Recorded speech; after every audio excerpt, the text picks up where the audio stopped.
And that's why I call her AR-15. Christmas, I give you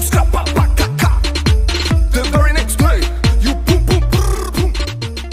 Angela Rye, CNN political commentator and former executive director of the Congressional Black Caucus. Good to have both of you. And Stephen, just jumping right in, just given this whole controversy involving race and the president's past things he said, is it not fair to ask that question?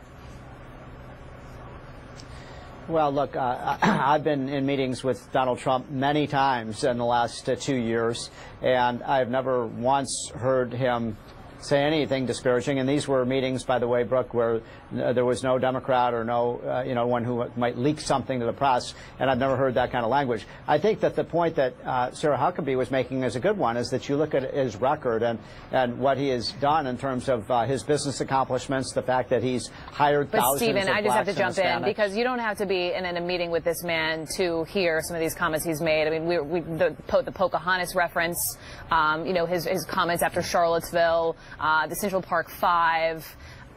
What am I missing? Judge Curiel some months ago. Yeah. Is that not a fair question to be asking based upon what the president has said very publicly? Brooke, I think what you're missing, and I think a lot of your colleagues at CNN are missing, is the fact that you have to look at this guy's record when it comes to civil rights, not necessarily what he says or what he allegedly said. And when you look at this man's record in the White House, it's been astounding. I mean, in terms of black economic progress, with the increase in jobs, the lowest unemployment rate in 30 years, the increase in incomes and so on. I mean, that's all a very positive thing. And Brooke, if this man is a racist, why is it that his approval rating among blacks has increased while he's been president? And it's because of his record, not what he says. Stephen, I have approval ratings. Our latest CNN poll, this is from December, showing approval of Trump among black Americans at 3%. Well, you're looking at a different poll than I am, because the latest polls have Trump's approval rating with black males at about 25, 26%, which is a substantial improvement over what it was on Election Day. And even among black females, which is his toughest demographic, his approval rating has gone up. So his approval rating with blacks has not gone down, it's gone up. Okay. Angela, thoughts? Yeah, I have several. I'm so glad that Stephen wants to talk about Donald Trump's record. So let's talk about how he said that he preferred a man with yarmulke to count his money over a man who's black, because they're lazy. He has a lazy gene. Let's talk about Donald Trump's record, where he accused the Central Park Five, as Brooke just brought up, of raping a woman, that it had been disproven, and he took out not one, not two, but 3 full-page ads calling for the death penalty of 5 young black and brown boys. Let's talk about Donald Trump's record, where he has historically used not only racist language, but he has also done very bigoted things. It didn't take the presidency for us to see that Donald Trump is a racist. We know that Donald Trump's daddy was a racist. We know that he was at a KKK rally, according to the press. This is something that is in his DNA. I have said it on air. I was laughed at when I told everyone that Donald Trump was a just based on all of the evidence presented before us, and I'm not backing away from it now. I don't care if he was elected to this office or not. He is a racist, and this country has to atone for the fact that it has put a racist in office. I'm not talking about racially charged language. I'm not talking about someone who might accidentally say something that could potentially be prejudiced or discriminatory. I'm talking about an all-out racist person in the White House. He has to atone for it. That is why there are members of Congress who are introducing a censure resolution for this purpose. Donald Trump has to atone for what he's doing. I want to have Stephen respond. Stephen, go ahead. Look, I think there are times when Donald Trump uses language that I strongly disapprove of, Brooke, and on that I agree. But my point is, you look at this man's record and what he has done for black Americans. I've always believed that the civil rights issues... What? Pardon me?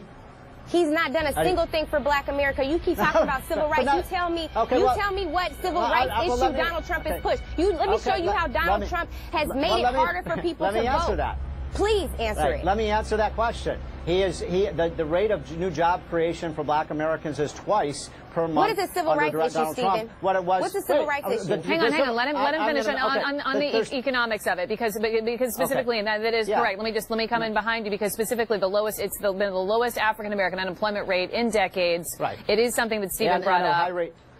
Right. But there's 2 points here, Brooke. Number one is economic opportunity, I think, is one of the most important civil rights issues for blacks. And the second is a first-rate education. And Donald Trump wants to give millions of black and Hispanic Americans who are stuck in really terrible schools a scholarship program where they can go to good schools. And that is one of the best things you could do to provide black children with an opportunity to succeed in life. And those are two things that I think are important.